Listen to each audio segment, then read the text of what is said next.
The day my husband won in court was supposed to be his greatest victory. He stood outside the courthouse with his lawyer, smiling for the cameras, shaking hands, celebrating like he'd just conquered the world.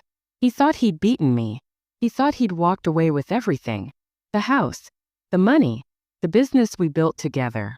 He even got custody arrangements that favored him. I stood on the other side of that courthouse watching him celebrate, and I didn't say a word. I didn't cry. I didn't scream. I just smiled, because I knew something he didn't. In exactly 1 hour, everything was going to change. I had waited months for this moment. I had been patient, strategic, silent, and now it was time. I got in my car and drove to the one place he never expected me to go. And when I walked through those doors with the envelope in my hand, his entire world came crashing down. He won in court, but 1 hour later, he lost everything that truly mattered. This is my story, and it starts long before that courtroom. My name is Catherine Mills. I'm 48 years old, and for 25 years, I was married to a man named Daniel. We met in our early 20s at a business conference in Boston. I was working in marketing for a small startup. He was an accountant trying to build his own consulting firm.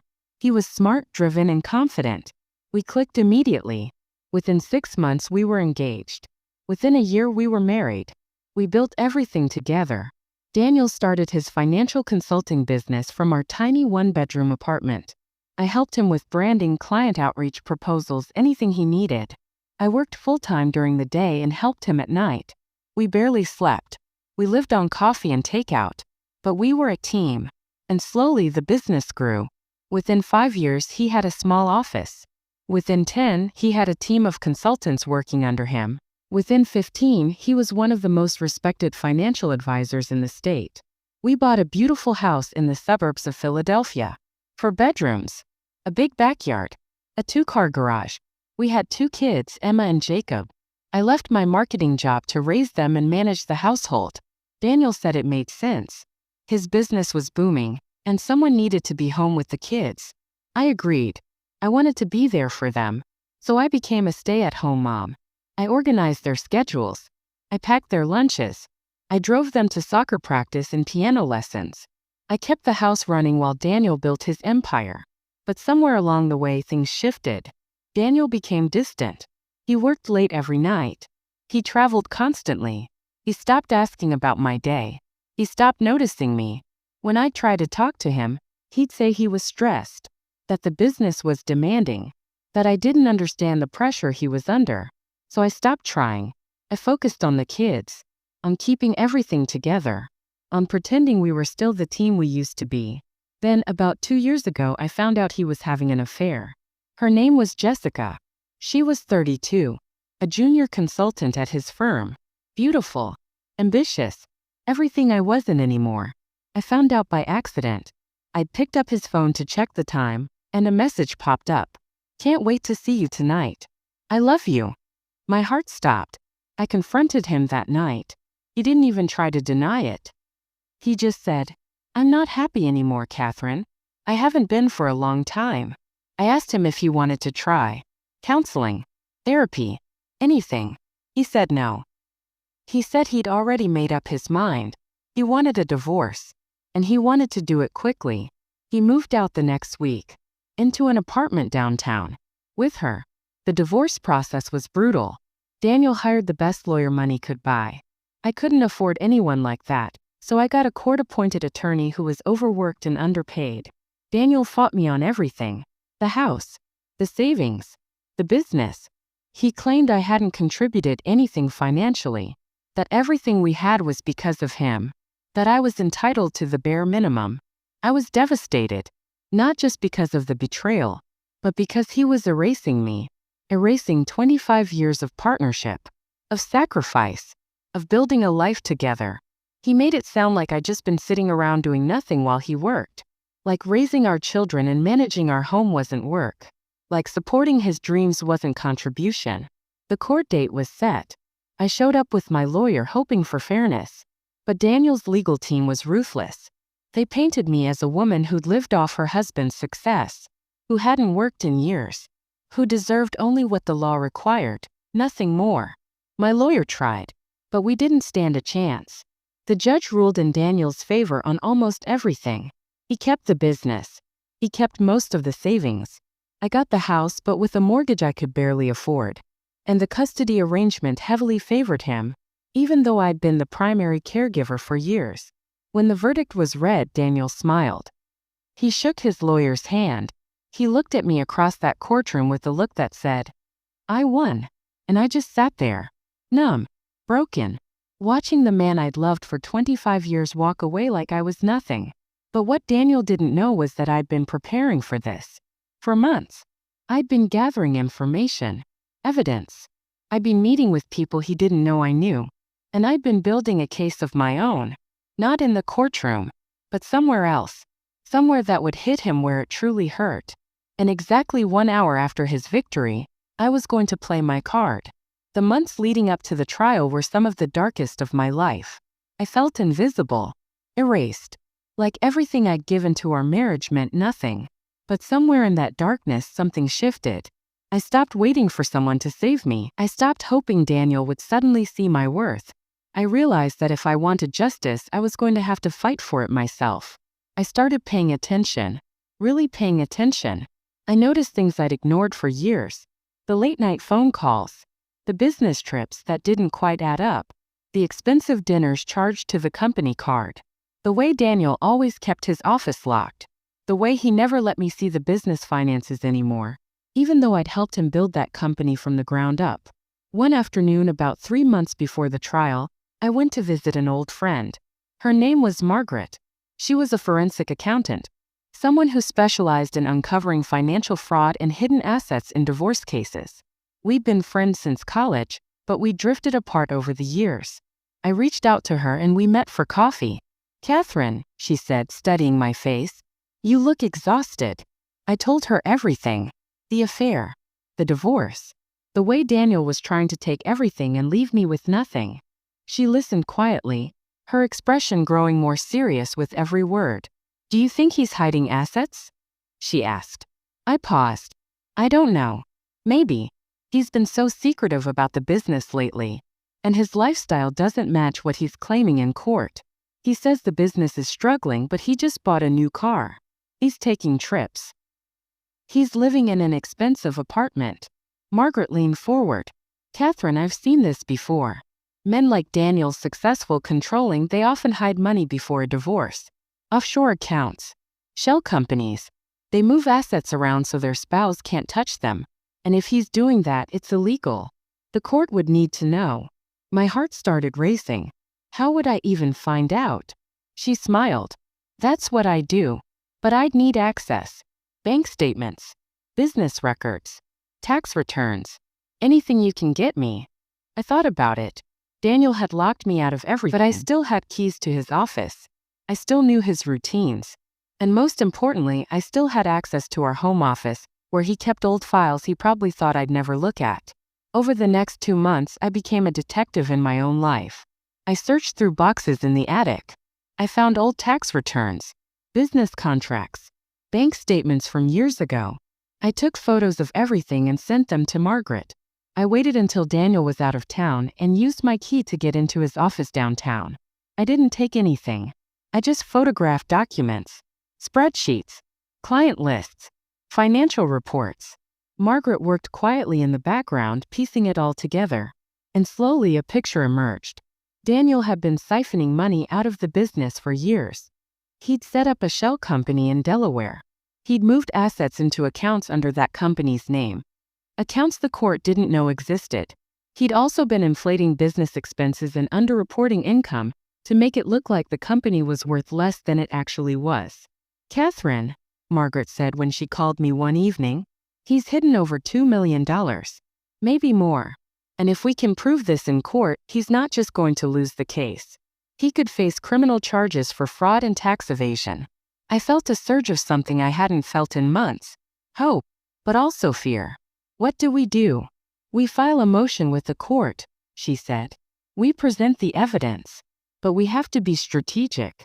If we do it too early, he'll have time to cover his tracks. We need to wait until after the initial ruling. Then we go to the authorities. So that's what we did. We waited. I sat through that trial knowing what I knew, watching Daniel lie under oath, watching him paint me as a burden. And I said nothing. I let him think he'd won. Because the real battle wasn't in that courtroom. It was coming right after. The day of the verdict, I sat in the back of the courtroom and listened as the judge ruled in Daniel's favor. I watched him smile. I watched him shake hands with his lawyer. I watched him walk out of that courthouse like a king. And I waited exactly 1 hour. Then I got in my car. I drove to the district attorney's office. And I walked in with a folder full of evidence that would destroy everything Daniel thought he'd won. Margaret met me there. So did an attorney she'd connected me with, someone who specialized in financial fraud cases. We sat down with a prosecutor named Andrew Castellano. He was in his 50s, sharp, no nonsense. I handed him the folder. "What am I looking at?" he asked.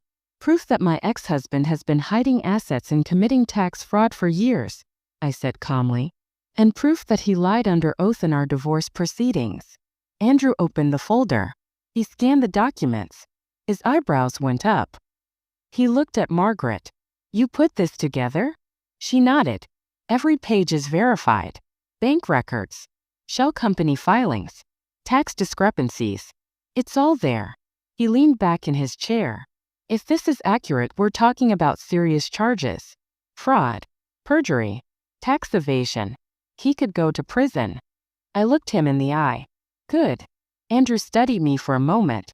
Then he said, "Mrs. Mills, I need to ask, why didn't you bring this to the court during the trial?" "Because I knew he'd find a way to bury it," I said. "He has expensive lawyers, connections, influence. But this," I pointed to the folder, "this is criminal. And you have the power to hold him accountable in a way the family court never could." He nodded slowly. "All right. Give me 24 hours. I'll review everything. If it checks out, we'll open an investigation. And we'll move fast." I stood up. "Thank you." As I walked out of that building, my phone buzzed. It was a text from Daniel. "Just wanted to say no hard feelings. I hope you can move on now." I stared at that message. And I smiled, because in less than 24 hours, his entire world was about to collapse. The next morning, I woke up early. I made coffee. I sat on my porch and watched the sun rise. Everything felt different, lighter. For the first time in 2 years, I didn't feel like a victim. I felt like someone who'd taken her power back. I didn't know exactly what would happen next, but I knew the truth was finally going to come out. And that was enough. Around 10 o'clock, my phone rang. It was Andrew Castellano. "Mrs. Mills," he said, "we've reviewed the evidence. It's solid. We're moving forward with an investigation. We'll be executing a search warrant at your ex-husband's office and residence this afternoon. I wanted to give you a heads up." My heart pounded. "Thank you." "One more thing," he said. "We're also freezing his assets. All of them. Business accounts, personal accounts, everything. Until we sort this out, he won't have access to a dime." I closed my eyes. "Thank you, Andrew. Really. You did the right thing," he said. "This kind of fraud, it's not just about your divorce. It's about the law. And he's going to face consequences." After I hung up, I sat there for a long time letting it all sink in. Daniel thought he'd won. He thought he'd walked away with everything. But in a few hours, federal agents were going to show up at his door. His business, his life, and everything he'd built on lies was going to crumble. I didn't hear from him that day. But I heard from Emma, our daughter. She called me around 4 in the afternoon, her voice panicked. "Mom, what's going on?" "Dad just called me. He said the police are at his office, that they're taking his computers, his files, everything." He sounded terrified. "Do you know anything about this?" I took a breath. "Emma, I need you to listen to me. Your father has been hiding money. A lot of money. Money that should have been part of our divorce settlement. Money he lied about in court. I found out and I reported it to the authorities. They're investigating him for fraud." There was silence on the other end. Then quietly, "Mom, are you serious?" "Yes, sweetheart. I'm sorry you have to find out this way. But your father has been lying. To me, to the court, and to you and your brother." She was quiet for a long moment. Then she said, "I need to call you back." She hung up. And I sat there, wondering if I just lost my daughter too. That evening, my phone rang again. It was the number I didn't recognize. I almost didn't answer, but something told me to pick up. Catherine. It was Daniel. His voice was shaking, barely controlled. Daniel, what did you do? He hissed. What the hell did you do? I kept my voice calm. I told the truth. You went to the DA? You had them raid my office? Do you have any idea what you've done? Yes, I said quietly. I exposed you. You destroyed me, he shouted. They've frozen everything. My accounts. The business accounts. I can't access anything. My clients are calling. My lawyer is panicking. Do you understand what this means? It means you're finally facing consequences for lying, I said. For hiding assets. For committing fraud. For lying under oath. I didn't. He stopped. Took a breath. Catherine, please. Please. You can fix this. You can tell them it was a misunderstanding. That you made a mistake. I almost laughed. A mistake? Daniel, you stole from me. You hid millions of dollars so you wouldn't have to share them with me. You lied to a judge. You painted me as worthless so you could walk away with everything. And now you want me to save you. Catherine, I'm begging you. No, I said firmly. You don't get to beg. You don't get to ask me for mercy. You had 25 years to show me respect, to treat me like a partner, and you threw it all away. So now you deal with the consequences. They're talking about criminal charges, he said, his voice breaking. Prison, Catherine. Do you want that? Do you want our kids to see their father go to prison? I felt a pang in my chest, but I didn't waver. I want our kids to know the truth, that their father is not the man he pretended to be, and that actions have consequences. He was silent for a moment. Then he said coldly, You're going to regret this. No, Daniel, I said. I don't think I will. And I hung up. Over the next few days, everything unraveled for him. The investigation moved quickly. The evidence was overwhelming. Daniel's lawyers tried to fight it, but there was no way out. The shell company, the hidden accounts, the falsified tax returns. It was all there. Black and white. Undeniable. The story made the local news. Prominent financial consultant under investigation for fraud. I watched the broadcast from my living room. They showed footage of Daniel leaving his office, surrounded by lawyers, refusing to comment. He looked smaller somehow, diminished. Emma called me 2 days later. Her voice was softer this time. Sad. Mom, I talked to Dad. He admitted it. He said he did hide money. He said he thought he could get away with it. She paused. I'm sorry. I'm sorry I didn't believe you at first. It's okay, sweetheart, I said. I know this is hard. I don't understand. Why would he do this? Why would he lie to all of us? Because he thought he was smarter than everyone else, I said gently. And because he stopped seeing me as a partner a long time ago. He saw me as someone he could erase. But he was wrong. She was quiet.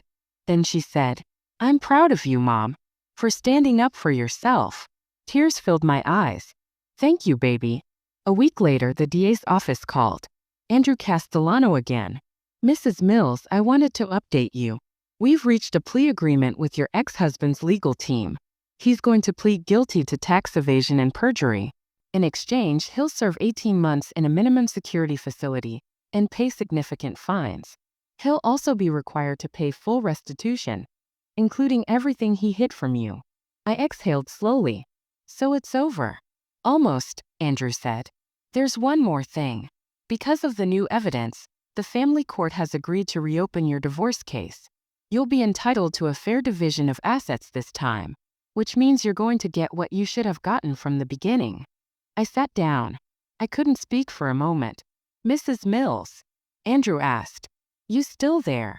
Yes, I whispered. I'm here. Thank you. Thank you so much. You did this, he said. You fought for yourself. That takes real courage.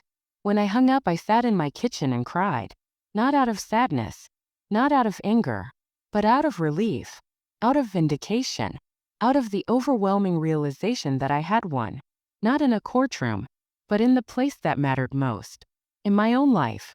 The weeks that followed felt like waking up from a long, painful dream.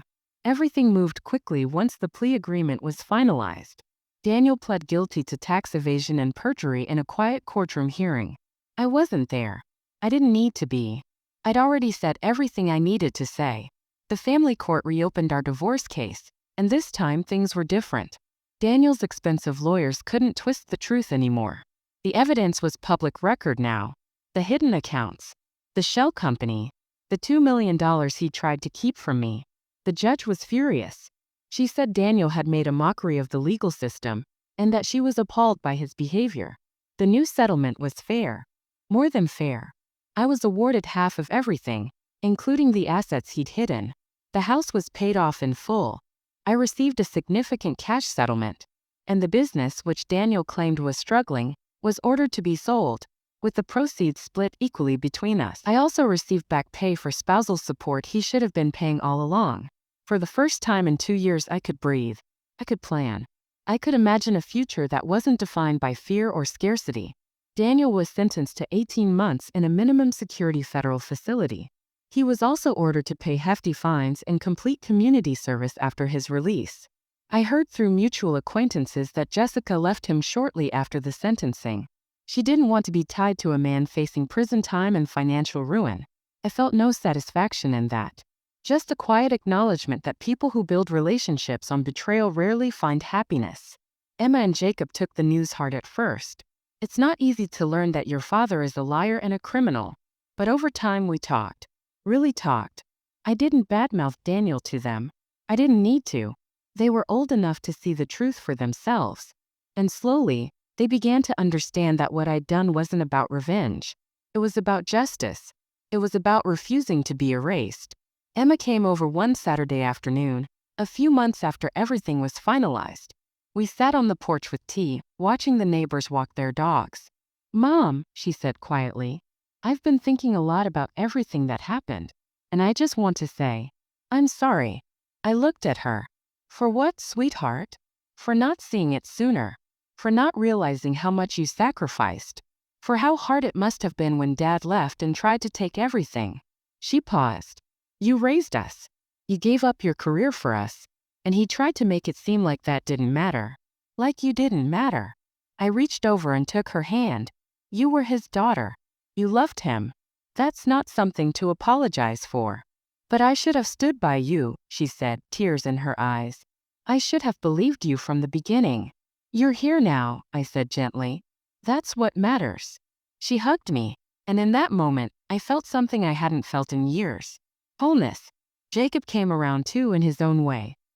He was quieter about it, but one evening he showed up at my door with takeout and said, "I thought we could have dinner.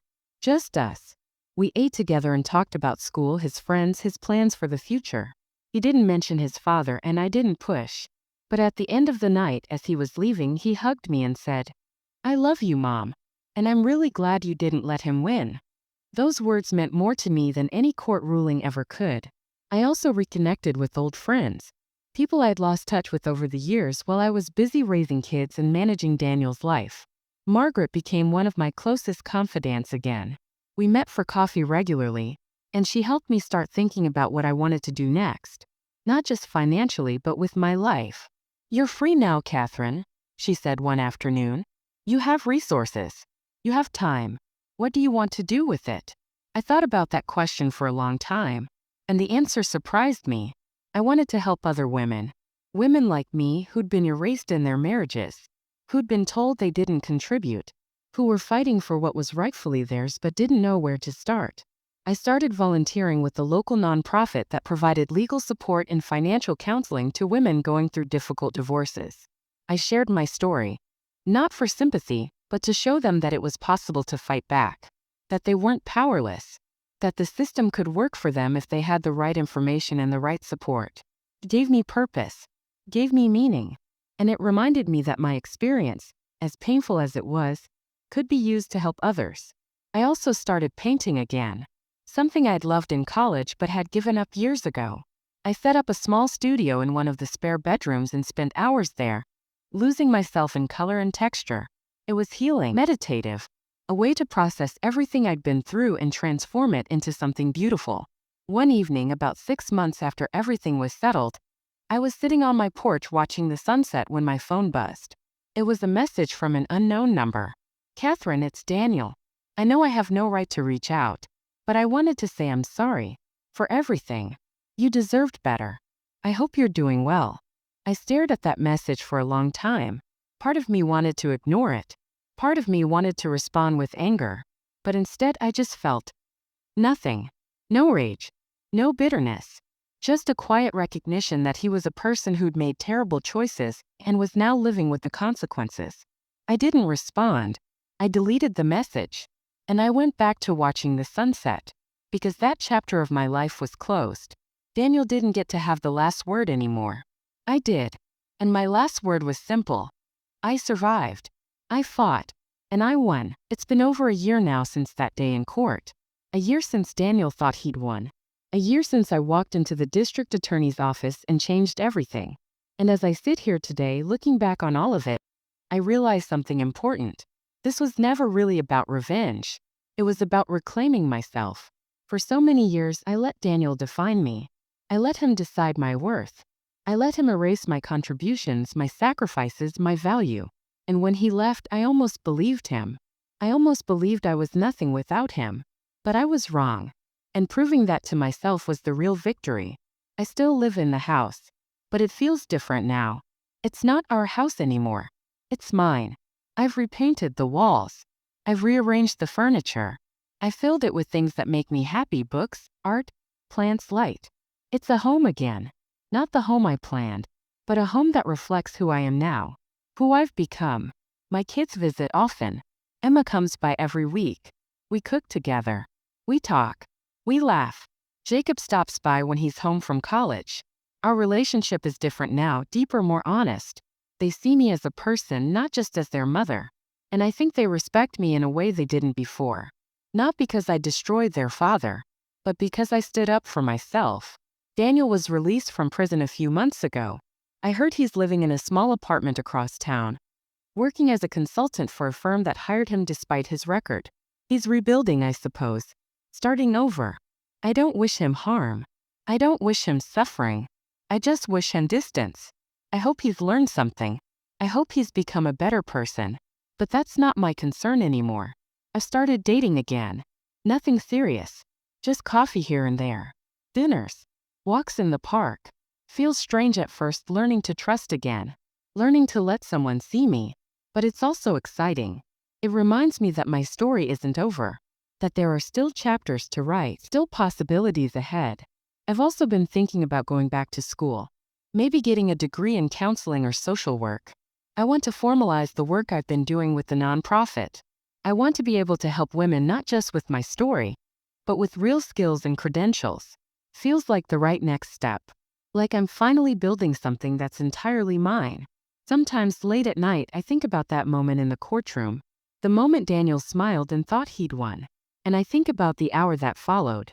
The hour when I walked into that DA's office and set everything in motion. And I realized that was the moment I stopped being a victim. That was the moment I took control of my own story. There's a quote I read somewhere that stayed with me. Don't mistake my silence for weakness. No one plans a murder out loud. I smile when I think of it, because that's what I did, in a way. I planned my comeback in silence. I gathered my evidence in secret. I waited for the right moment, and when it came, I struck. Not with violence, not with cruelty, but with truth. And truth, as it turns out, is the most powerful weapon of all. If you're listening to this story and you're in a situation like I was, if you're being told you're not enough, that you didn't contribute, that you don't deserve what's rightfully yours, I want you to know something. You have more power than you think. You have more strength than anyone has given you credit for. And you don't have to accept the narrative someone else is writing about your life. Document everything. Keep records. Reach out for help. Find people who believe in you and who will fight alongside you. And most importantly, don't let anyone convince you that staying silent is the same as being dignified. Sometimes dignity means standing up. Sometimes it means fighting back. Sometimes it means walking into a DA's office with a folder full of truth and saying, "Enough, I won in court." But not the first time. The first time I lost. And I could have accepted that. I could have walked away defeated, broken, erased. But I didn't. I fought back. And 1 hour after Daniel thought he'd won, His entire world fell apart. Not because I was cruel, but because I refused to be invisible. My life now is quieter than it used to be. Simpler. But it's mine. Fully, completely mine. I wake up every morning in a house I own. I spend my days doing work that matters. I'm surrounded by people who love and respect me. And I'm building a future that excites me. That's more than I ever thought I'd have a year ago. And I'm grateful for it. Every single day. So if you're wondering whether it's worth it, whether it's worth fighting back, whether it's worth standing up for yourself even when it's hard, even when it's scary, I'm here to tell you. It is. It absolutely is. Because you deserve to be seen. You deserve to be valued. And you deserve to write the ending to your own story. This is mine. And I'm just getting started.